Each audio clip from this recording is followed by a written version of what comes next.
If you had told me a year ago that the Living Tombstone and Murder Drones would make an official song collab, I would call you insane.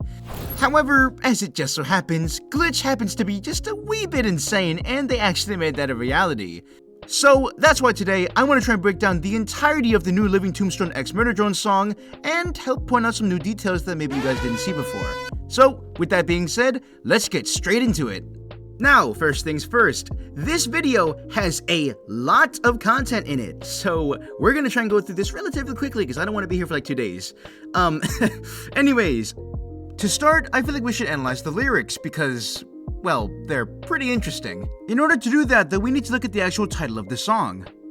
Fight Till I'm Good Enough. The actual lyrics of the song itself can be summed up as N and Uzi feeling like social outcasts wanting to prove themselves to one another, which is pretty sweet. It's also important to point out the fact that Michael Kovac, LC Lovelock, and Fitzy are singing the song.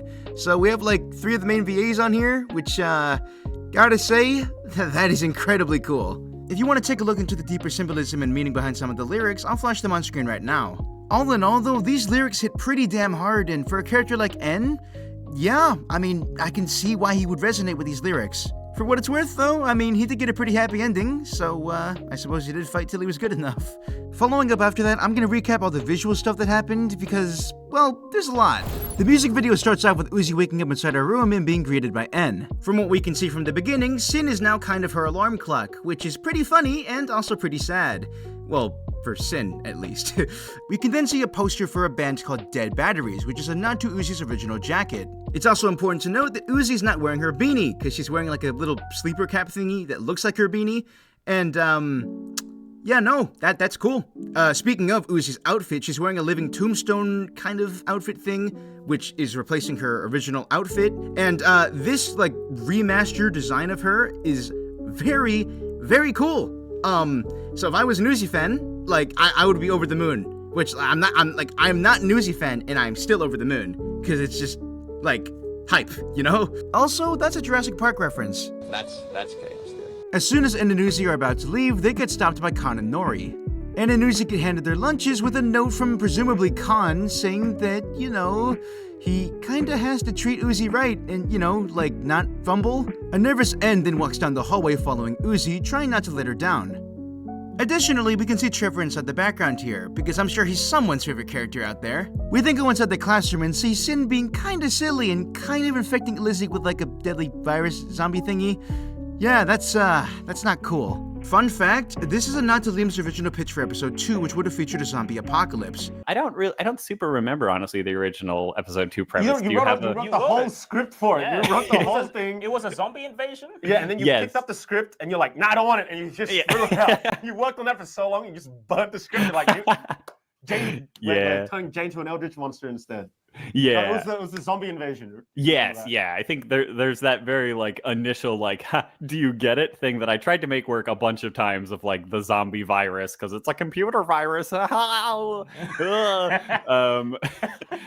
really tried a few iterations to get that story to work. And I think it just got a little close to, I mean, this is bold coming from me with the whole eldritch possession thing, but I think the zombie stuff always gets a little close to like mind control narratives, and I just find those kind of not always super satisfying because it feels like it just kind of takes the agency away from the characters. Yeah. So it's nice seeing it get remastered into something at least. Uzi then abuses a worker drone with the door, and the main trio are finally reunited. N closes the door on Lizzie, and they realize that she's not exactly herself at the moment. The main trio then realize that there's kind of a lot more of them, so they have to fight their way out. After a very epic fight scene featuring Sparky and the main trio, we then cut to the prom. We see a bunch of infected prom drones, and we also see Thad make a cameo. And he immediately gets bodied. Yikes. Thad's pose with the railgun here is a nod to how he used it inside episode 8 as a baseball bat, which is a pretty nice reference. After clearing all the zombie drones, the main trio then leave the bunker and they try and rescue Thad. Sin then decides that she wants to do a little bit of trolling and then pulls a prank on Sparky. She then transforms him into Sparkzilla? Like a kaiju Godzilla Sparky hybrid thingy?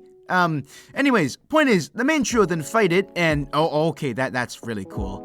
Right before their victory, though, N gives Sin the Will Smith treatment, and that kind of sets everything back to normal. The main trio and Sparky then went back to the bunker, and Con and Nori seemingly accept En to be a pretty good match for Uzi. So that's pretty cool for him. He then has a very goofy walk out, and they all fly up in the sky, and oh my god, that is a beautiful shot. Holy shit. And that's pretty much everything visually.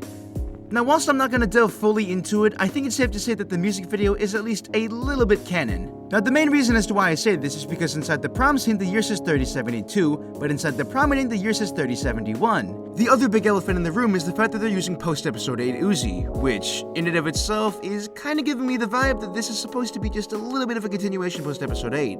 Now, going off on a bit of a side tangent here, because I can't really fit this anywhere else, but like, it is related to the music video, so kinda have to put it there anyway. There was a new merch drop. This is easily one of the best merch drops out there, and that part was pretty hard to begin with. To start, we have a new Murder Drones anime series, which is Midnight Mischief, and it's the gang inside Halloween costumes. This image is gonna live inside my head rent-free now, but that's besides the point. Speaking of, actually, the new anime has quite a few references scattered throughout. Obviously, N is parodying Maid Jax, but we also have Doll as Ragatha, and J is Divergence from Gaslight? That's certainly interesting. This also means that you can buy all of them to try and get the secret figurine.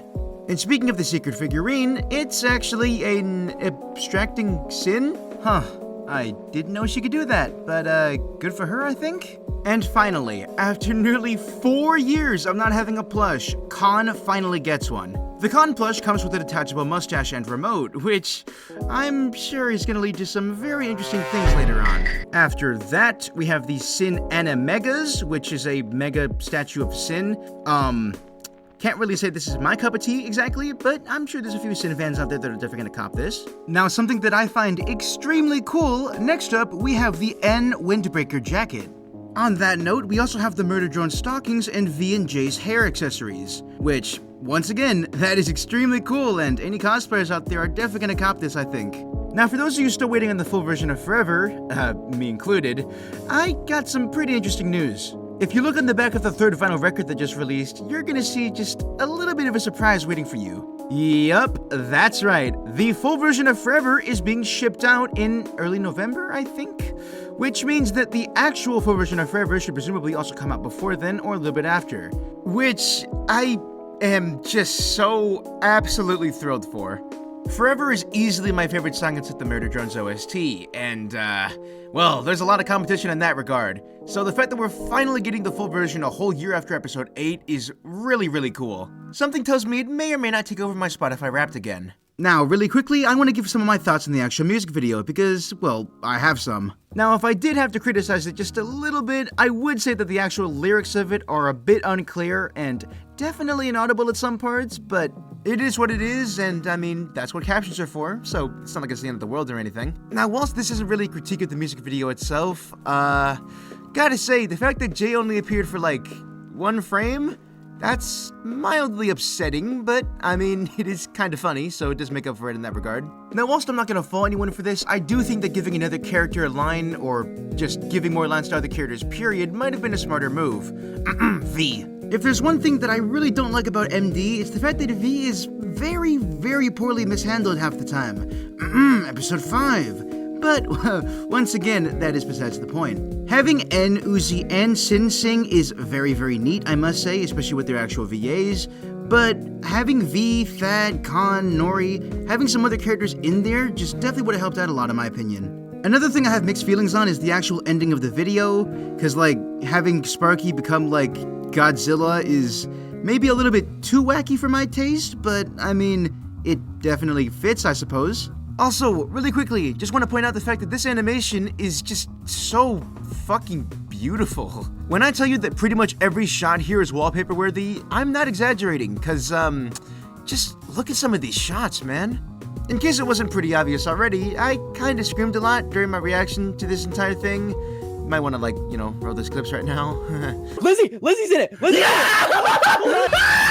Let's go! Oh! Yeah! It was so incredible to not only see N and Uzi again, but to also see so many side characters like Thad, Lizzie, Khan, Nori, Sparky. Like, just being able to see them all again in an animated format and just being there, like, that's priceless, and that is just such a cool feeling. At the time of me recording this, I'm running off about no hours of sleep because I stayed up literally 18 hours just to, make it to the premiere and everything, and, I have absolutely no regrets. If there's one takeaway from this video, it's the fact that the future of murder drones is looking pretty bright at the moment. From the various fan projects, to the graphic novel, to now this, and, well, the fact that this is all coming out despite the show being well over, it really signifies to me the fact that this fandom is not going anywhere. And honestly, I am extremely grateful for that. This music video was beautiful, and it is such an incredible love letter to the show and the fandom. And at the end of the day, even if you don't like it, at least try and be a little bit grateful, cause we're still getting official MD content a whole year after the finale premiered. Words really can't describe just how hype I am for official MD stuff, and especially just stuff like this. Anyways, with all that being said, that's about everything I have for you guys today. So, thank you for watching, and have yourself a good day.